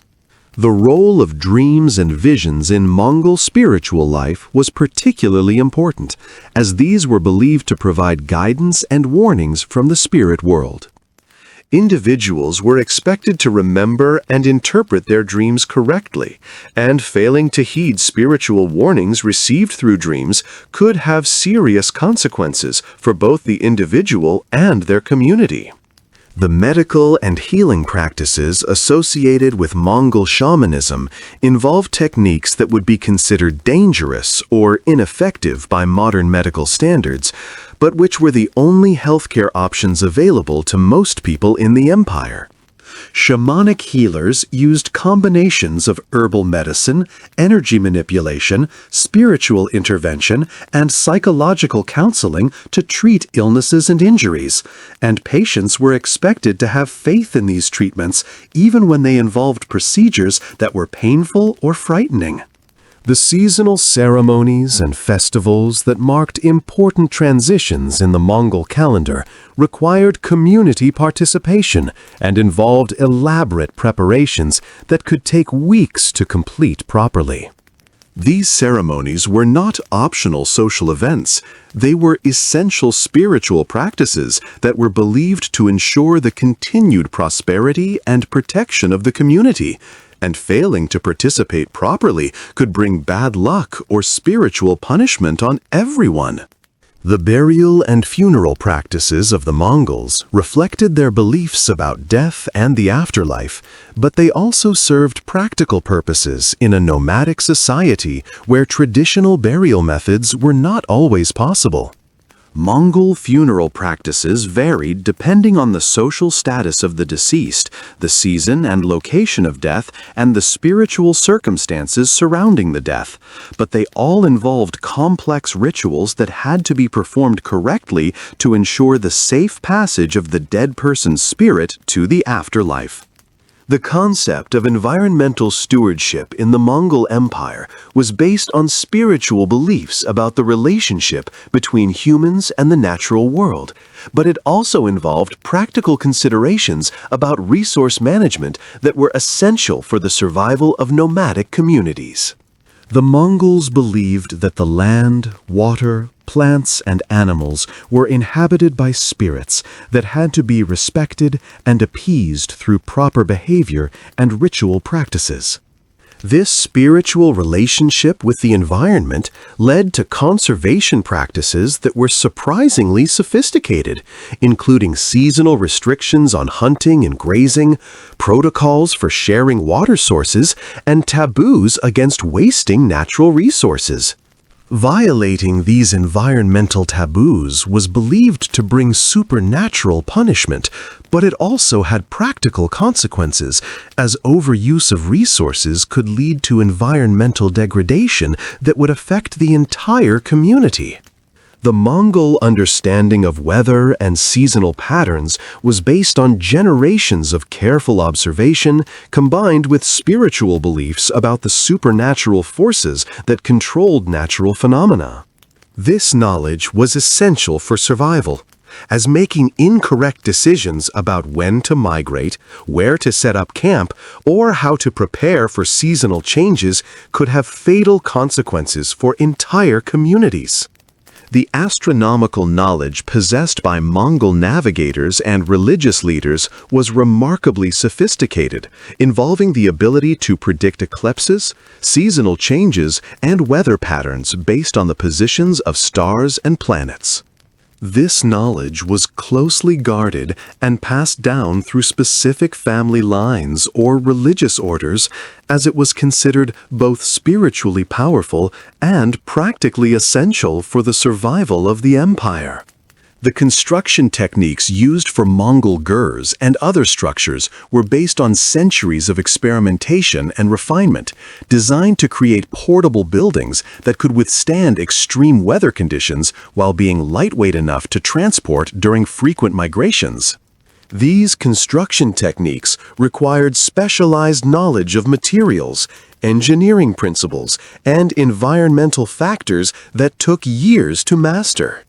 The textile production techniques used by Mongol women were essential for creating the clothing, bedding, and household goods necessary for nomadic life, and these techniques required skills that modern people would find incredibly challenging to develop. Mongol women had to be able to process raw wool and other animal fibers, create dyes from natural materials, spin thread, weave fabric, and sew complex garments and household items, all while maintaining their other responsibilities for childcare, food preparation, and animal husbandry.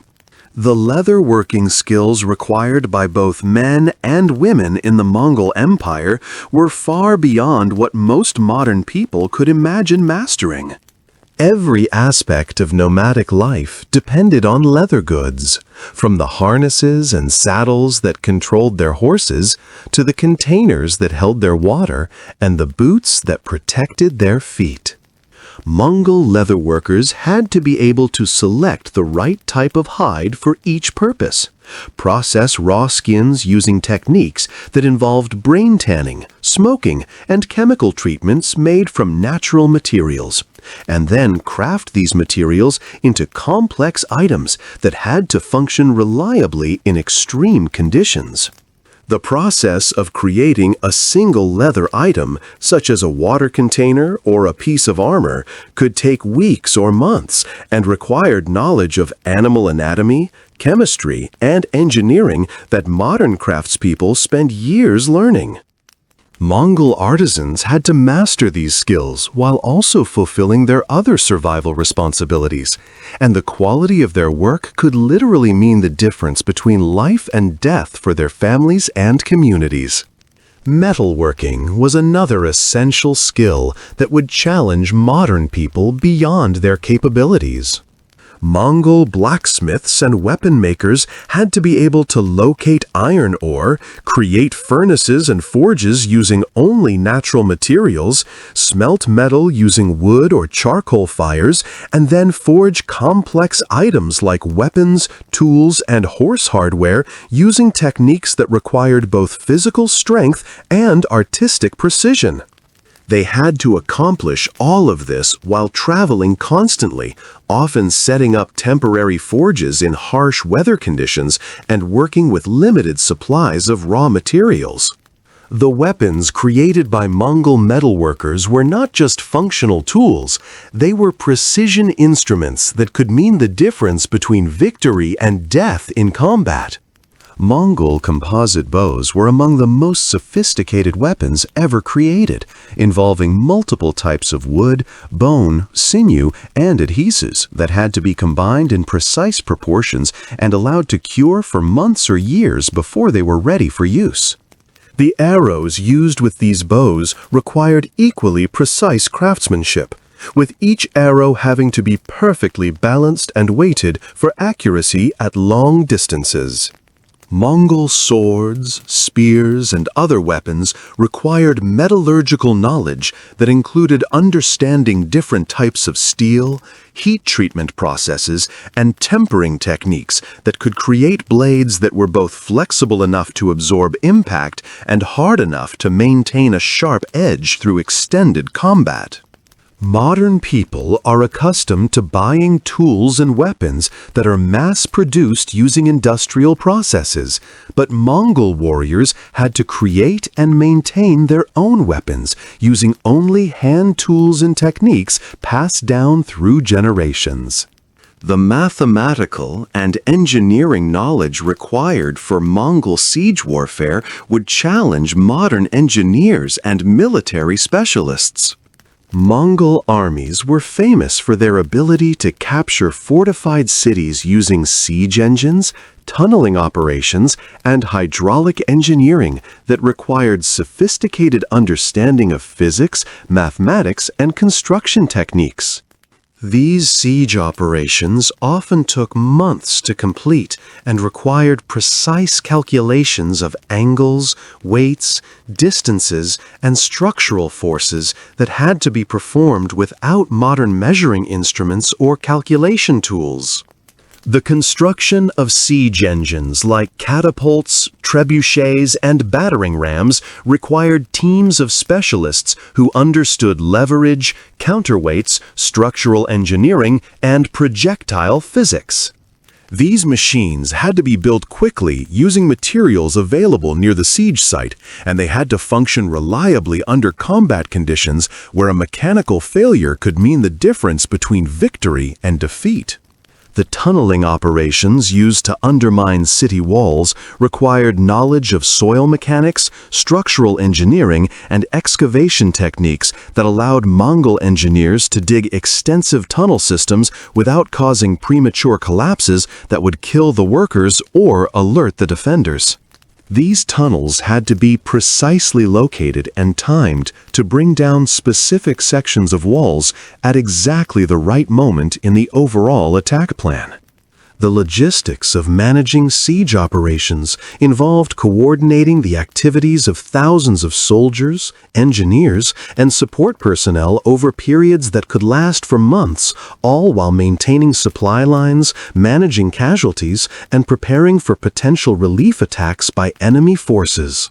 Modern military operations rely on extensive communication networks, computerized planning systems, and specialized support units, but Mongol siege operations had to be managed using only human messengers, visual signals, and the personal leadership abilities of individual commanders. The diplomatic negotiations that often accompanied siege operations required skills that modern diplomats would find challenging to master.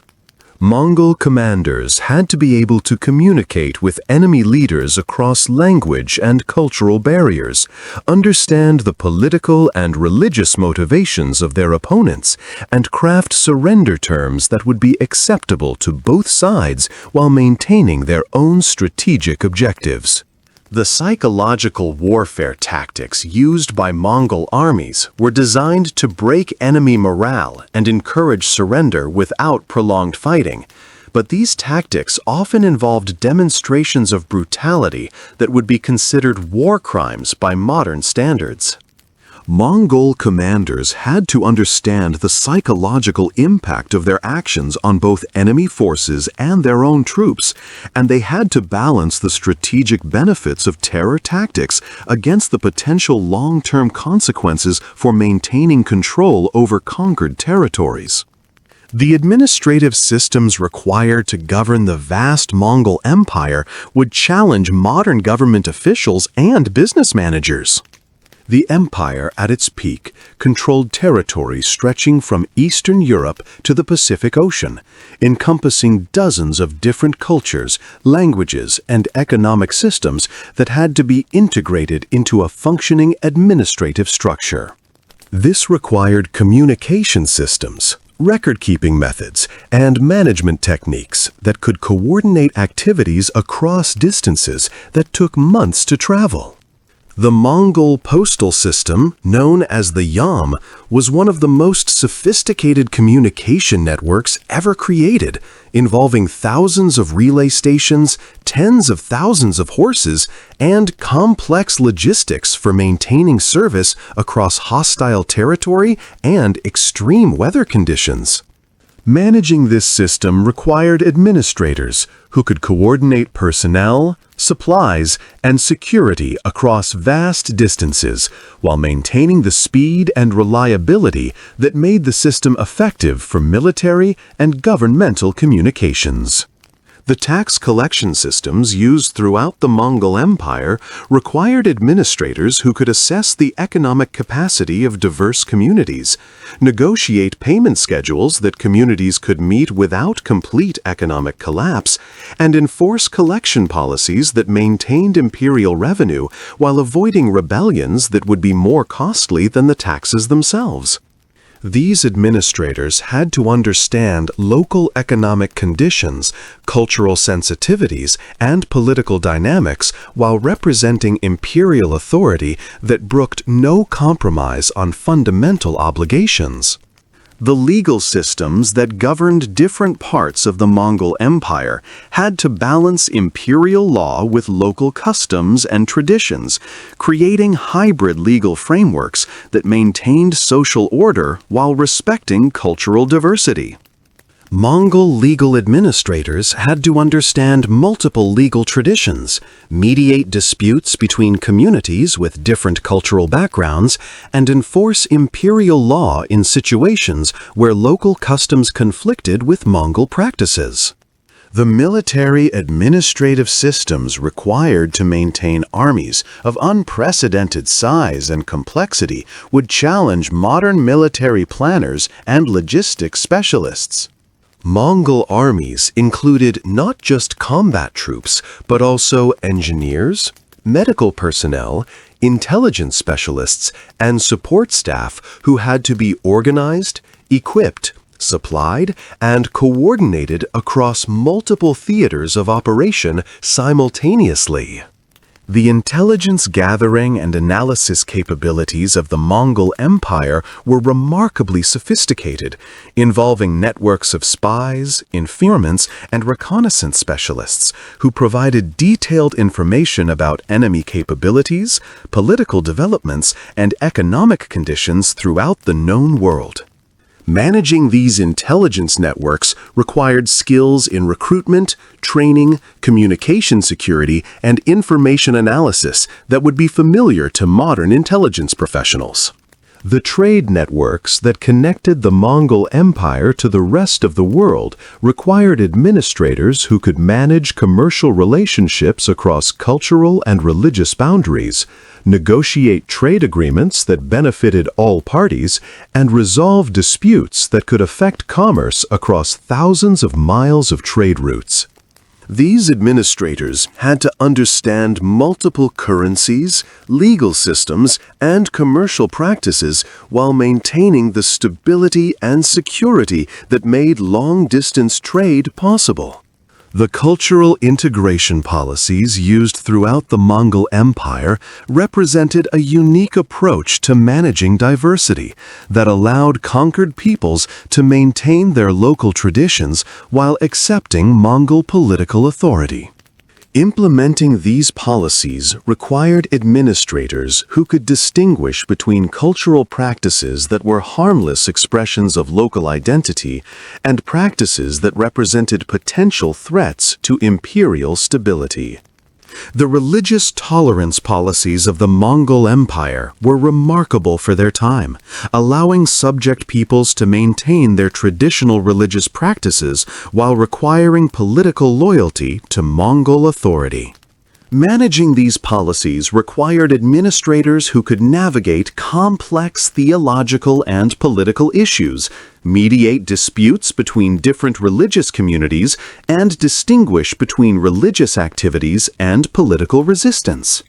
The economic integration of the Mongol Empire created the world's first truly global economy, connecting trade networks that spanned from Europe to Asia and creating commercial opportunities that had never existed before. Managing this economic integration required understanding of multiple economic systems, currency exchange mechanisms, and trade relationships that affected the prosperity and stability of the entire empire. The technological transfer systems that allowed innovations to spread rapidly throughout the Mongol Empire contributed to advances in military technology, engineering, medicine, and agriculture that benefited conquered peoples as well as Mongol rulers. Managing these technology transfers required administrators who could identify useful innovations, adapt them to different cultural and environmental contexts, and ensure that technological advances supported imperial objectives rather than strengthening potential enemies. The educational systems that trained administrators, military leaders, and technical specialists for service throughout the Mongol Empire had to produce individuals who could function effectively in multiple cultural contexts while maintaining loyalty to Mongol authority. These educational systems combined practical training in administration, military affairs, and technical skills with cultural education that prepared individuals for service in diverse environments. The succession planning systems that maintained political stability during transitions between Mongol rulers were essential for preventing civil wars that could have destroyed the empire. These systems had to balance traditional Mongol customs with practical considerations about military leadership, administrative continuity, and political legitimacy in a diverse empire where different subject peoples had different expectations about legitimate government. The environmental management policies that maintained the ecological balance necessary for nomadic life while supporting the economic needs of sedentary populations represented a complex balancing act that required understanding of both nomadic and agricultural economic systems. These policies had to prevent overgrazing and resource depletion while maintaining the productivity needed to support imperial armies and administrative systems. The military retirement and veteran care systems that provided for aging warriors who could no longer serve in active military roles were essential for maintaining morale and loyalty among Mongol forces. These systems had to balance the practical needs of veteran warriors with the resource constraints of a nomadic society that couldn't support large numbers of non-productive individuals. The medical and healthcare systems that maintained the health of Mongol armies and civilian populations combined traditional nomadic healing practices with medical knowledge acquired from conquered civilizations. These systems had to function effectively across diverse environmental conditions while adapting to different disease patterns and medical challenges encountered in different regions of the empire. The transportation systems that moved people, goods, and information across the vast distances of the Mongol Empire required engineering solutions that could function reliably in extreme weather conditions and hostile territory. These systems included not just the famous Yam postal system, but also road networks, bridge construction projects, and river transportation systems that facilitated commerce and administration. The communication systems that allowed Mongol commanders to coordinate military operations across thousands of miles included sophisticated signal systems, messenger networks, and intelligence gathering operations that provided real-time information about battlefield conditions and enemy activities. These systems had to function reliably despite language barriers, hostile territory, and extreme weather conditions. The supply chain management systems that kept Mongol armies fed, equipped, and supplied during extended campaigns required logistics capabilities that would challenge modern military planners. These systems had to coordinate the production, transportation, and distribution of food, weapons, equipment, and other supplies across supply lines that could stretch for thousands of miles through territory that might be contested or hostile. The quality control systems that ensured the reliability of weapons, equipment, and supplies used by Mongol forces had to function without modern testing equipment or standardized manufacturing processes. These systems relied on the expertise of master craftsmen and the reputation systems that identified reliable suppliers and manufacturers throughout the empire. The financial systems that funded Mongol military operations and administrative activities had to manage resources extracted from diverse economic systems while maintaining the cash flow necessary for ongoing operations. These financial systems included taxation, tribute collection, trade revenues, and resource management policies that balanced immediate needs with long-term economic sustainability. The human resource management systems that recruited, trained, and deployed personnel throughout the Mongol Empire had to identify and develop talent from diverse cultural backgrounds while maintaining the loyalty and effectiveness necessary for imperial administration and military operations. These systems included recruitment policies, training programs, promotion criteria, and retention strategies that could function effectively across cultural and linguistic boundaries. The information management systems that collected, analyzed, and distributed intelligence throughout the Mongol Empire required capabilities for processing vast amounts of information from diverse sources while maintaining security and accuracy. These systems had to function without modern communication technology, while providing decision-makers with timely and reliable information about conditions throughout the empire. The crisis management systems that allowed Mongol leaders to respond effectively to natural disasters, military emergencies, and political challenges required rapid decision-making capabilities and flexible resource allocation systems that could adapt quickly to changing conditions.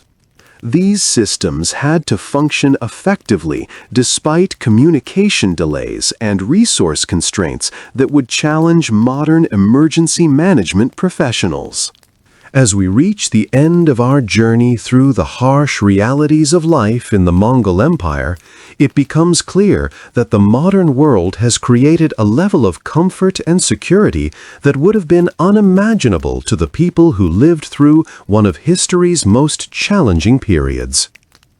Every aspect of daily life in the Mongol Empire, from the simple act of finding something safe to eat to the complex social and political dynamics that determined who lived and who died, required skills, knowledge, and mental toughness that most modern people never have the opportunity to develop. The physical demands alone would overwhelm most of us within days. The constant exposure to extreme weather, the need to maintain perfect physical condition while performing demanding tasks, and the complete absence of modern conveniences would test our bodies beyond their limits. But perhaps even more challenging would be the psychological and social demands of a world where individual weakness could endanger entire communities, where violence was a daily reality, and where survival depended on skills that took decades to master. The Mongol Empire succeeded not because its people were inherently superior to us, but because their environment demanded adaptations that we no longer need to make. They developed extraordinary capabilities because their survival depended on it, and they created one of history's most successful civilizations by embracing challenges that would break most modern people. Their legacy reminds us that human beings are capable of incredible resilience and adaptation when circumstances demand it, but it also shows us how much we have gained by creating a world where such extreme adaptations are no longer necessary for survival. Understanding the realities of life in the Mongol Empire gives us perspective on both how far we have come and what we might be capable of if circumstances ever demanded such adaptations again. It reminds us to appreciate the safety, comfort, and opportunities that modern life provides, while also recognizing the incredible human capabilities that remain dormant within us, waiting to be awakened if the need ever arises. Thanks for watching this video. Good night.